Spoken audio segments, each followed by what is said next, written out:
Hello and welcome back to Dan Daily. Today we're going over a purchase I made, a new car. So we're going to see if it was worth it or is that a horrible investment. Hey guys, you know the new car I was talking about? Well, here it is. New Honda Accord Hybrid. Now, some things I really got to show you.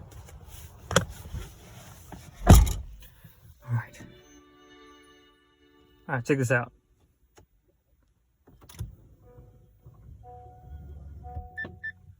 You hear that?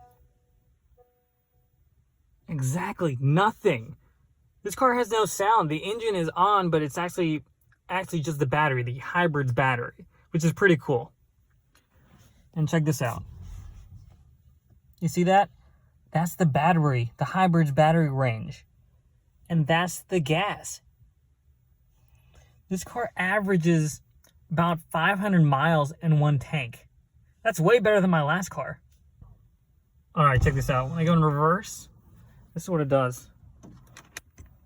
I'm not sure if you can hear that, but it's like this door to heaven sound. It's awesome. Okay. All right, this is in drive now. All right, let's see what it does. Look at that. That's the battery being used. Again, you hear anything? Nope. That's because this is all on the battery. Gas is not being used yet. Now it's showing that the battery is charging because we're going downhill. Oh, that's crazy. 199.9 miles per gallon. That can't be right. Going back to, let's see, the current range is 228, and I'm a little around half of my gas tank. So around 460 on one tank. Obviously, it depends on a lot of driving factors as well.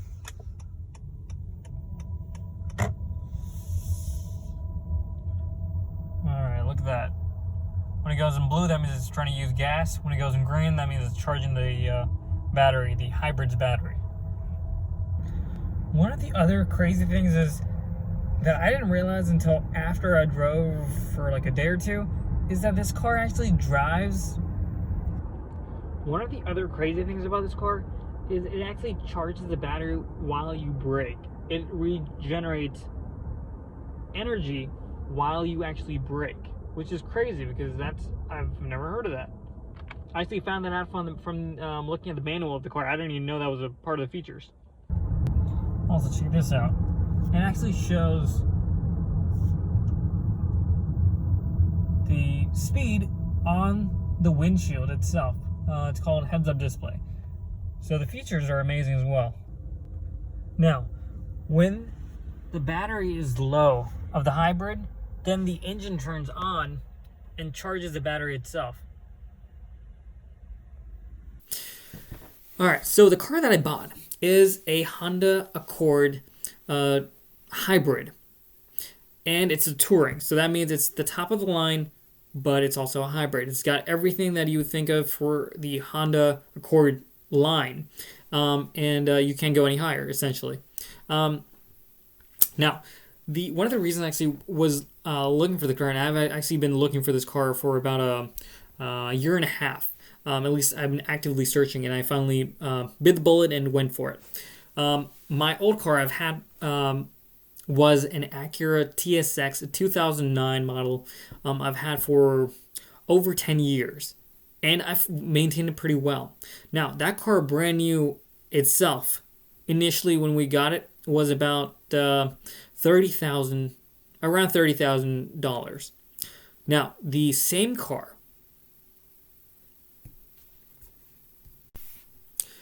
is, well, prior to the pandemic, actually, was valued at around $4,000.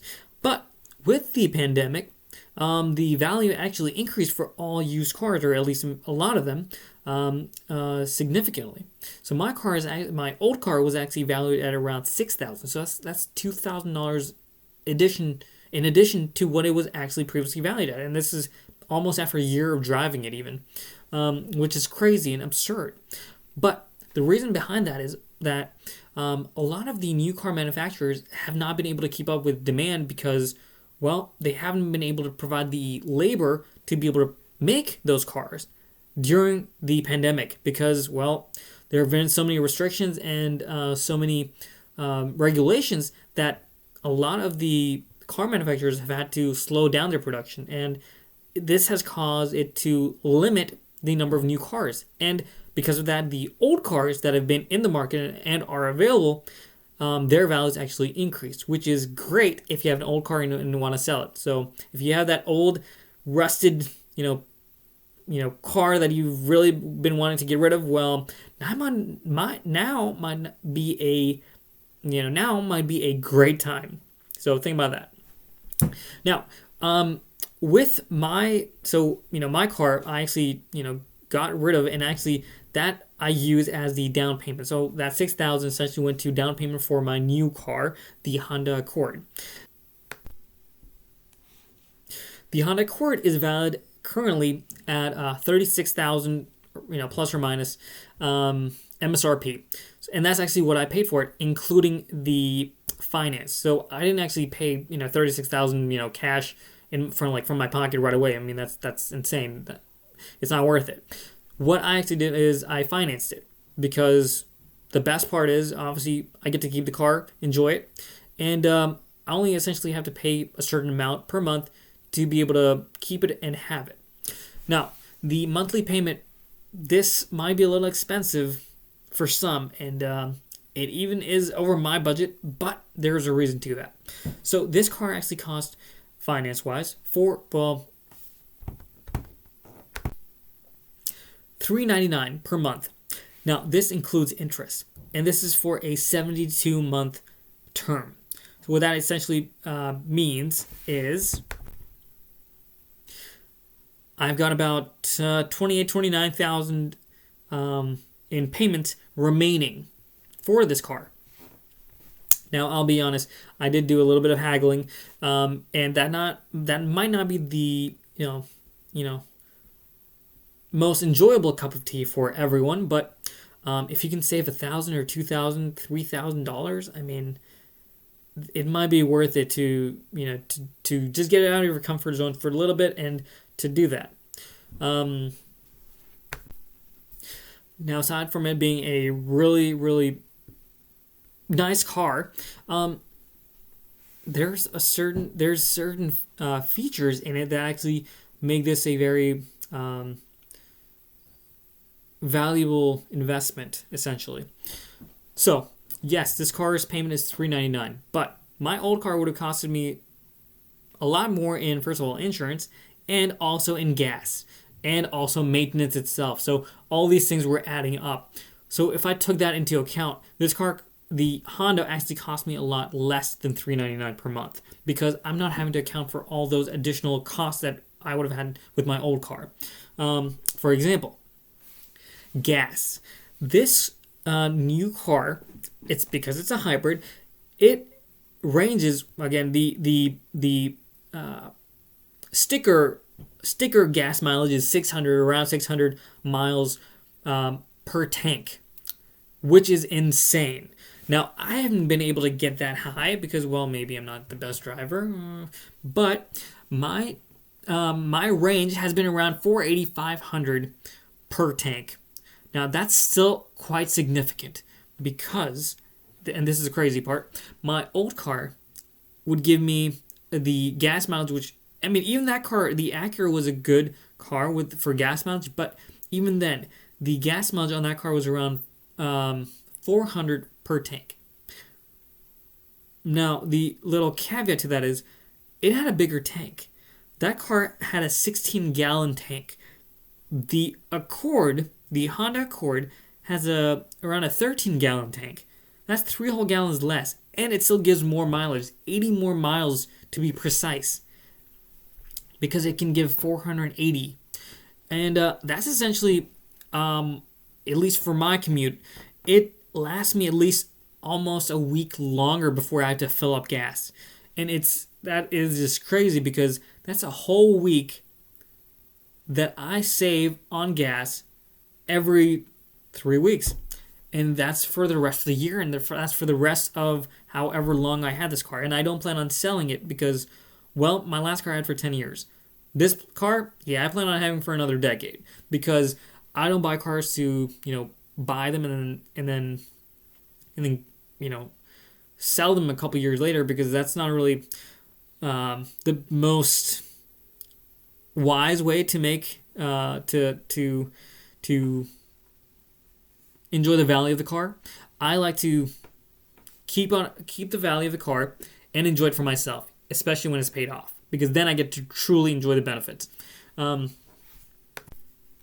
the other factor is the insurance. So while I actually was getting rid of the Acura, my old car, I started doing a little bit of research. And actually, I have other videos on this as well regarding car insurance. But what I realized is that while I was shopping for new insurances, it turned out that there is no value in staying loyal to your car insurance. There really isn't. I stuck with my last car insurance for about 4 years. And actually, that was a bundled because my home and my auto were on the same plan or on the same policy. But there isn't any benefit to it. So after doing my research, after going through all the different, I'm sure if you're searching for car insurance, you'll see all those Facebook ads that, hey, we're the cheapest. We do $50 per month, less than $50 a month, and then we do less than 30, we do less than 20. And some of them, I swear, they seem like they're next thing they're gonna do is give it to you for free, but that never happens, because once you fill out the questionnaire, you fill everything out, then they say, oh, actually, this is what it's gonna cost you. So I did my research. I kept going back and forth between all the major players in the car insurance industry. So that's Allstate, Progressive, Geico, all the big guys, and then all the little guys too, just to see what they have available. And yes, it was a little bit of work to go through and repetitively keep entering the same information over and over again, but was it worth it? 100%, like more like a 200%, because what actually ended up being is that I'm actually saving $20 per month, which doesn't sound like a lot, but bear with me here. That's for my new car, and also that was also for my old car, all in the same plan with higher coverage. And because I'm a new customer for this new car insurance company, the rates are amazing. They're much lower than what I had with my previous insurance. And I even tried, going back to them and saying, "Hey, look, I'm getting a much better rate here. Can you match it? Do something, do anything?" They couldn't do it for whatever reason. Now, again, the other point of this is because of the pandemic, a lot of people are not driving because, well, everybody has work from home, or they're just not driving to work as often. And that's true. That's across the world. Actually, a lot of people are not driving to work, especially here in the United States. And car insurances know that. They actually made a change. And if your car insurance company has not decreased your rates, that's crazy. They're ripping you off. You need to really change and switch over. I don't care if it's like in the middle of the policy. Who cares? The main thing is you need to be saving money.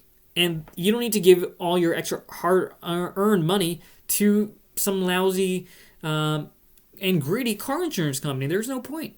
So definitely check that out. I'm sorry, I got into a little tangent here, and we were talking about the new car, but please do definitely check out your car insurance rates, because that is crazy. Back to the car. So yes, I'm saving on gas. Quite a bit, and then also on the insurance part, when you're getting the new policy, you actually can make sure that you're not getting anything that you don't need. They car insurances tend to add things that you don't need. I mean, for crying out loud, like the one of the coverages is Roadside assistance, for example. Now, I looked at my car. Since it's a new car, considered new, it actually comes with roadside assistance for up to 36,000 miles or 3 years, whichever comes first. So that means I don't need to pay for roadside assistance on this car. So there's no point of having that on my insurance. Why should I pay for something extra when my car already comes with it? Same thing with custom equipment. That's another thing that car insurances have. Unless you have a car that has custom equipment in it that you've purchased, you really don't need that. If you have a car that's just whatever came from the manufacturer, that's what you have on there. You don't need that coverage because, well, why are you paying extra for it anyways? But the main thing is the liabilities. You really want to look at your liabilities and see if they actually make sense, and your deductibles, just to make sure you're not paying over for nothing. I mean, just make sure comparing it from different insurance companies and apples to apples, that you're paying the best price and getting the best coverage, and that's essentially I mean that's the name of the game, of course. So with that said, I mean that's again back to my I swear I keep going on tangents, but the main thing is you really want to make sure that you're saving your money. Now, oil change, for example. Now, the first oil change will be free from my own from the dealer, which is great. Now, the following oil changes, if it makes sense, I'll actually be changing them myself. If it costs more, but sometimes the amount of time that it takes versus how cheap you can actually get it at one of those oil change companies, especially with those coupons, it might not be worth it. At that point, you can just probably go there. It'll cost you the same, from doing it yourself and the time that you would have taken, and then the oil that you would have had to get. It probably would have costed the same. So I'd rather just have someone else do it for me while I work on something else if needed. So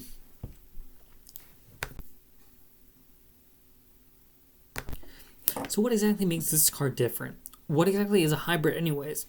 Well, most cars come with a conventional 12-volt battery. What hybrids come with is called a high-voltage battery pack, which is in addition to the regular 12-volt battery that all cars have.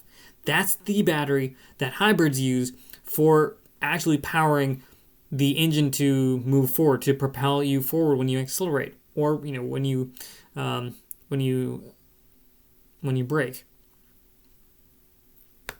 But what hybrids also do is they use the gas engine to power and charge the battery in certain situations. So especially when you're going up the hill, for example, you need a lot of power for that. Gas engines will turn on, and then they'll actually kick in and charge the battery while also propelling the car forward. In this case, gas would be used.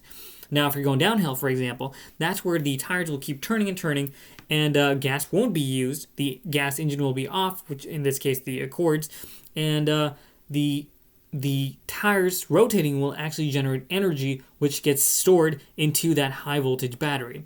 Now, the crazy part, like I mentioned again, is that when you brake, in this car, when you brake, it also has disc regeneration, is what they call it, which means that it actually generates, or it tries to capture back some of the energy that it used to accelerate while it's braking, and put it back into that high voltage battery. Now, if you are going for the extremely value-worthy hybrids or cars, then yes, maybe the Honda is not the best option. But in my case, what I really wanted to do was, well, I wanted to enjoy the car as well, the features that it has, and also, the looks, the design of it, the interior, and also the benefits of having gas and electric.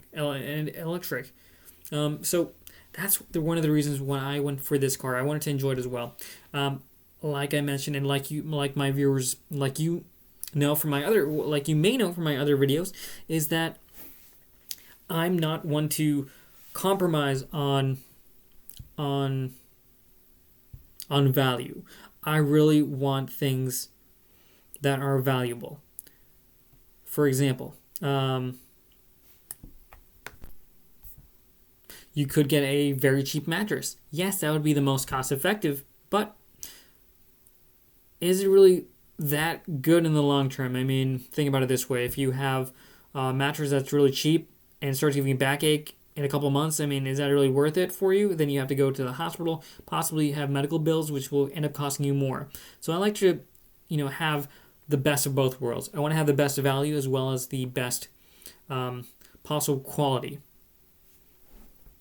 So hopefully that makes sense of why I got this car, and hopefully if you are deciding on which car you need to get, definitely comment below. Let me know what your car you're deciding to get, or if you already have a car, if you have a hybrid, or heck, if you even have an electric vehicle, then comment below. I would love to know what car you have, and if you have any questions about the Honda or hybrid vehicles in general, comment below, let me know, ask away. I'd be more than happy to assist if I can, and if I don't, I can definitely point you in the right direction. Hopefully this video shed some light into why you should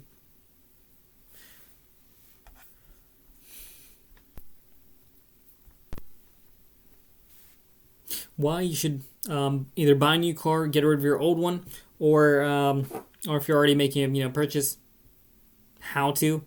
And also, if you have any questions, feel free to comment below. And I hope you found some value in this video. If you did, please hit the like button. It would mean a lot to me. And also, if you can, please hit the subscribe button for more useful videos. Thank you so much for your time, and see you next time on Dan Daily.